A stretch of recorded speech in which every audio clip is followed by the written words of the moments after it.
Hello everyone and welcome back to another video. So now, in a recent bout of adventures, I was looking through D&D spells, as I do, probably a bit too often, and I found something very interesting in the spell Bestow Curse. The spell itself reads, you touch a creature and that creature must succeed on a wisdom saving throw or become cursed for the duration of the spell. When you cast this spell, you choose the nature of the curse from the following options. You choose one ability score, and while cursed, the target is disadvantaged on ability checks and saving throws made with that ability score. While cursed, the target is disadvantaged on attack rolls against you. While cursed, the target must make a wisdom saving throw at the start of each of its turns, and if it fails, it wastes its action that turn doing nothing. And while cursed, your attacks and spells deal an extra 1d8 necrotic damage to the target. A remove curse spell ends this effect. However, the really interesting part here, at the DM's option, you may choose an alternative curse effect, but it should be no more powerful than those described here. The DM has such final say on a curse's effect. Now this little tidbit at the end is where things can get very crazy. First of all, note that this is one of the few spells in the game that we, the players, can have a very large degree of influence over to decide what it actually will do. Granted, whether or not these effects will actually take effect does ultimately get settled by your DM. But if you have a DM that's willing to work with you and is up for shenanigans, then you can probably make tons of crazy things happen. And looking over the entirety of the spell, some of its effects are pretty decent in combat too. The disadvantage effects, as well as the no-action turn curse, are pretty good when they come up in the right circumstances. But the make-your-own effects would probably weigh in much better for the out-of-combat RP scenarios. So with this knowledge, what are some curses that we, the players, can potentially throw out at our enemies, and what other fun ways can we get the most usage out of this spell?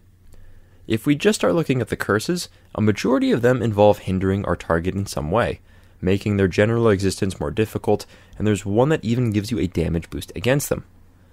Beyond just casting the spell on an enemy, flavor this spell.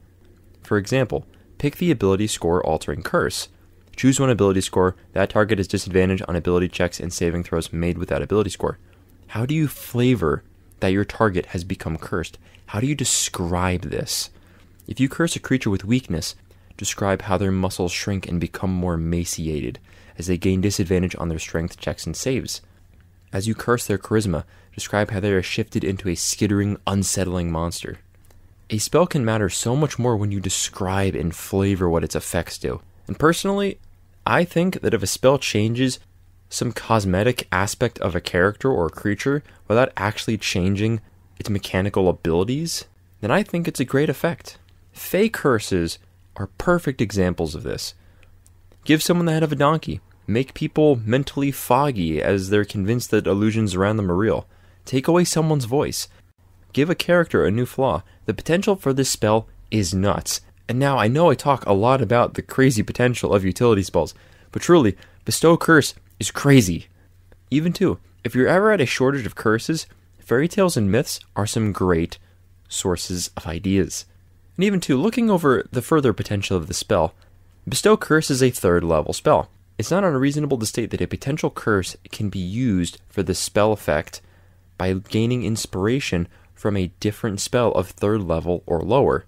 All that said is that it can't be an effect greater than the other options listed within this spell.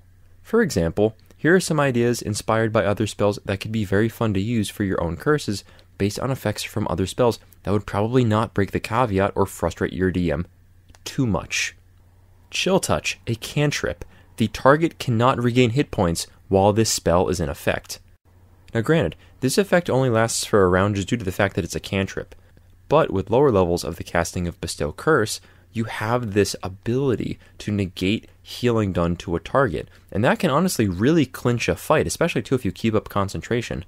However, as you get further and further along in the game and you can keep concentration on that Bestow Curse longer, that inability to regain hit points can be really crazy. But also, I do love the effect of it. Distort Value.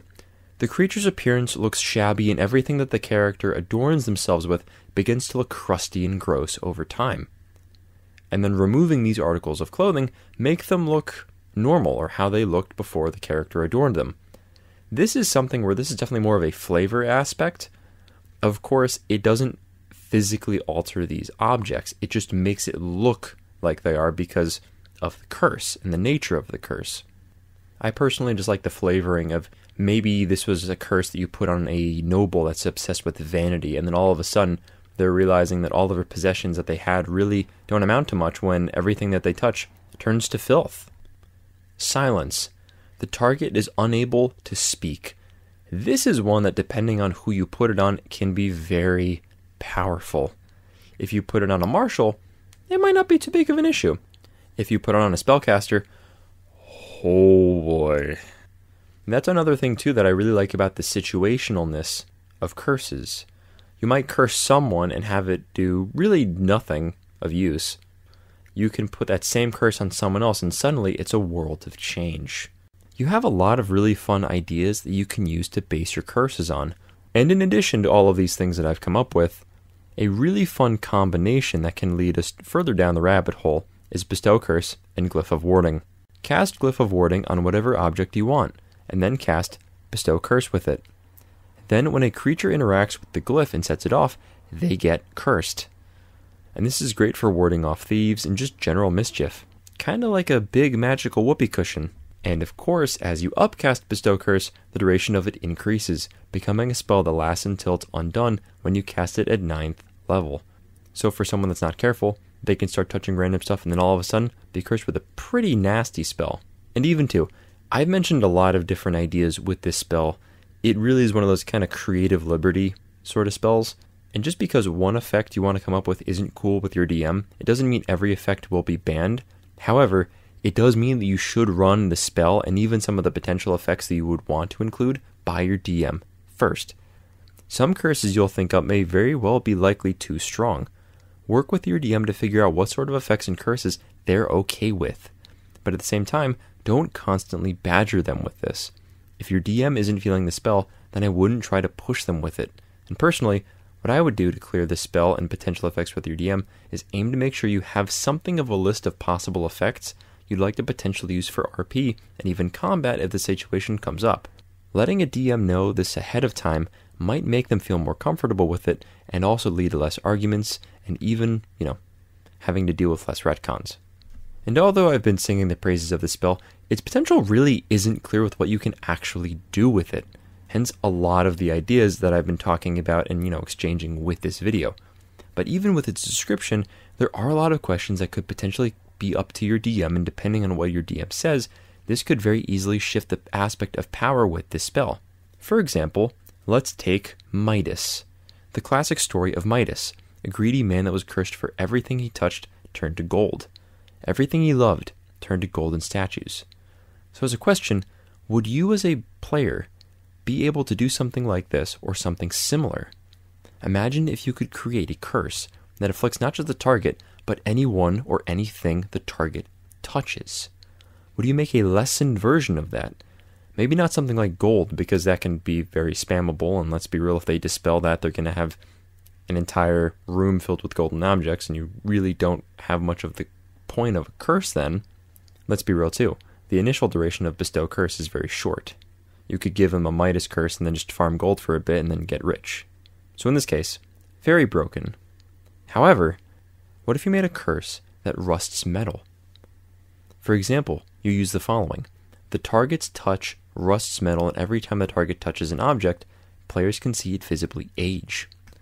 Whenever the target touches a metal object, roll a d20. If the roll is a 9 or lower, the object starts to corrode and deals 1 less damage if it's a weapon.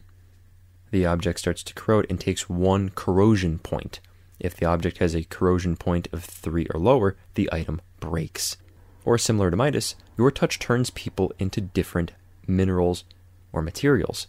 Each time the target touches a living creature, that target must make a Constitution saving throw, and if they fail the saving throw, they are turned to stone, or ice, or something else along those lines.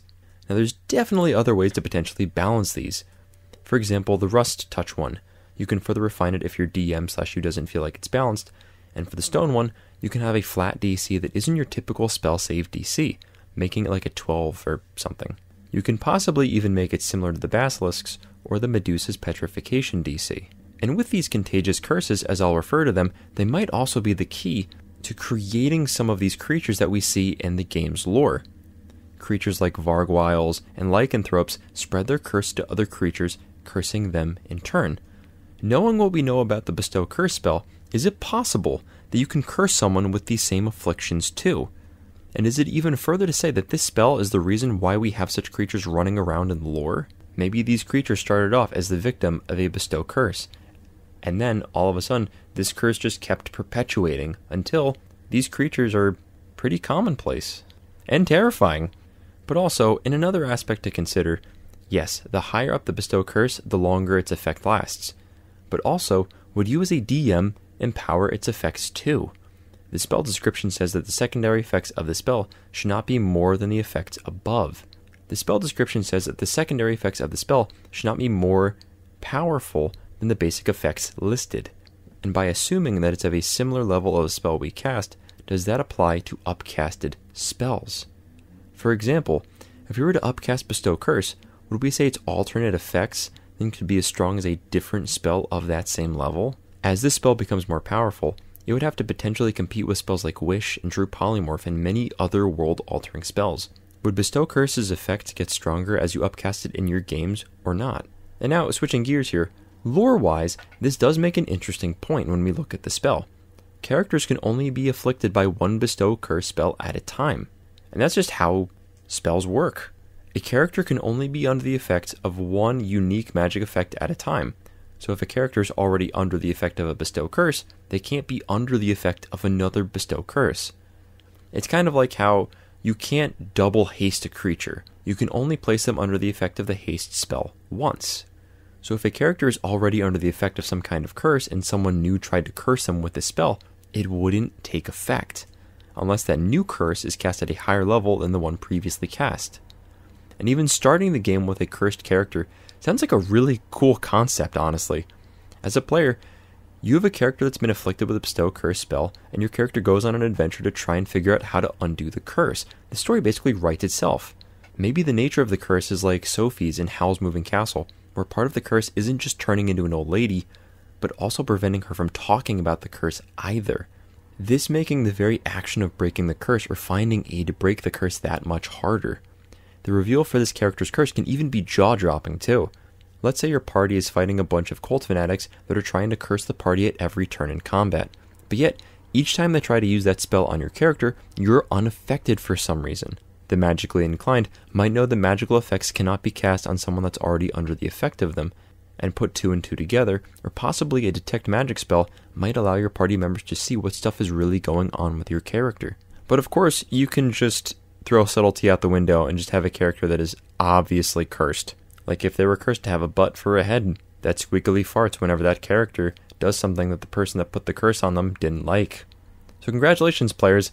There's a lot of new fun character options you can start experimenting with. So go nuts! Regardless, this spell has a potential for a lot of hijinks, and I've slowly grown to love it. And if you like the thought of bringing this spell into your campaigns, then please like this video and subscribe for even more D&D content. And personally, now that I know what I know about this spell, I am 100% taking this on a character when I have the opportunity, and I hope you do too. So that's all that I have for this video. So in the meantime, keep smiling, keep scheming, and I'll see all of you next time.